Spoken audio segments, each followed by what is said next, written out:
চলুন আজ আমাদের এই গ্রহের এক অদৃশ্য সুরক্ষা কবচের গল্প শোনা যাক। একটা ঢালের গল্প যেটা প্রায় ধ্বংসের মুখে চলে গিয়েছিল, আর তারপর কিভাবে গোটা মানবজাতি একজোট হয়ে সেটাকে বাঁচিয়ে তুলল, সেই অসাধারণ কাহিনীটা জানব। এই যে অদৃশ্য ঢালটার কথা বলছি, এটাই হলো আমাদের ওজোন স্তর। বায়ুমণ্ডলের অনেক অনেক উঁচুতে এর অবস্থান। আর কাজটা কি? কাজটা হলো একেবারে পৃথিবীর নিজস্ব সানস্ক্রিনের মতো, সূর্যের সবচেয়ে ভয়ঙ্কর ক্ষতিকর রশ্মিগুলো থেকে আমাদের সবাইকে বাঁচিয়ে রাখা। তো পুরো বিষয়টা আমরা 4টে ধাপে বোঝার চেষ্টা করব। প্রথমে দেখব এই সুরক্ষা কবচটা ঠিক কী জিনিস, তারপর জানব কিভাবে এর ওপর হামলা হলো, মানে রাসায়নিক আক্রমণটা কিভাবে হলো, এর ফলে কি কি ভয়ঙ্কর পরিণতি হতে পারত সেটাও দেখব। আর সবশেষে সবচেয়ে আশার কথা, কিভাবে বিশ্বজুড়ে মানুষ একসাথে হয়ে এর সমাধান বের করবে। আচ্ছা, তাহলে একদম শুরু থেকে শুরু করা যাক। এই যে আমরা ওজোন স্তর বলছি, এটা আসলে কি? আর এটা প্রকৃতিতে তৈরি বা হয় কিভাবে? দেখুন, ওজোন কিন্তু আহামরি কিছু না।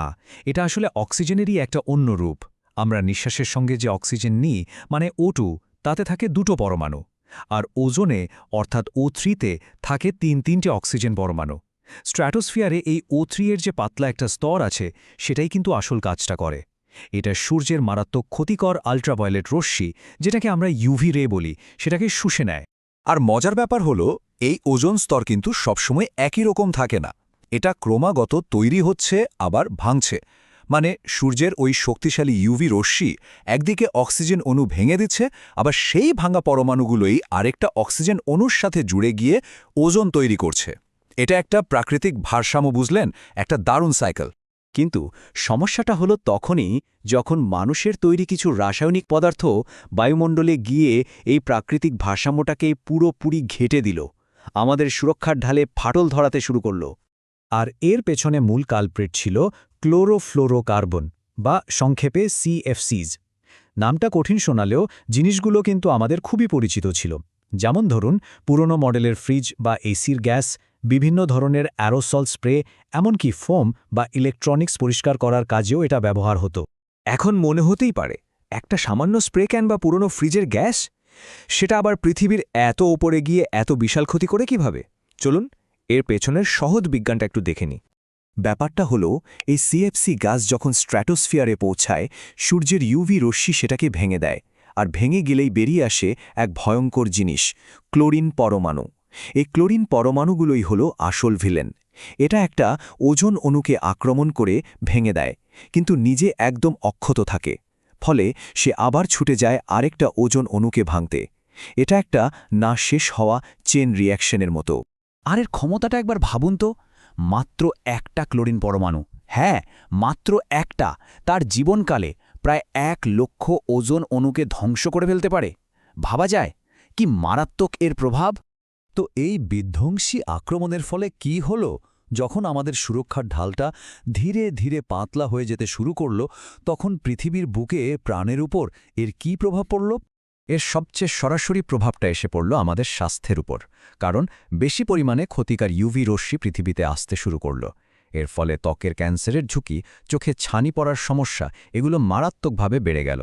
শুধু তাই নয়, মানুষের রোগ প্রতিরোধ ক্ষমতাও কমে যেতে শুরু করল। আর শুধু তো মানুষ নয়, প্রভাব পড়ল পুরো পরিবেশের ওপর। গাছপালার সালোক সংশ্লেষণ বাধা পেতে লাগল, যার মানে ফসলের উৎপাদন কমে যাওয়া। এমনকি সমুদ্রের গভীরে থাকা ছোট ছোট জীব, যারা কিনা পুরো সামুদ্রিক ইকোসিস্টেমের ভিত্তি, তারাও মারা যেতে শুরু করল। তবে এখানেই গল্পটা শেষ নয়, বরং গল্পের সবচেয়ে আশাবাদী অংশটা এবার শুরু হচ্ছে।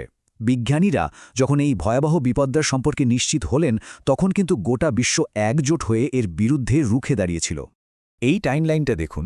1982 সালে অ্যান্টার্কটিকার আকাশে ওজোন স্তরে একটা বিশাল গর্ত আবিষ্কৃত হলো, আর তার ঠিক 5 বছরের মাথায় 1987 সালে পৃথিবীর প্রায় সব দেশ মিলে একটা ঐতিহাসিক চুক্তি স্বাক্ষর করল, মন্ট্রিল প্রোটোকল।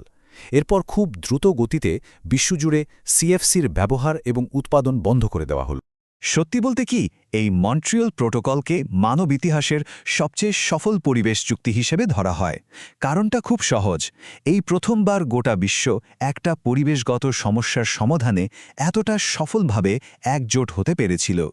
আর এর ফল আমরা আজ হাতে নাতে পাচ্ছি। সেই সম্মিলিত প্রচেষ্টার কারণেই আমাদের পৃথিবীর সুরক্ষার অদৃশ্য ঢালটা, মানে ওজোন স্তর ধীরে ধীরে সেরে উঠছে। এটা একটা অসাধারণ সাফল্যের গল্প, তাই না?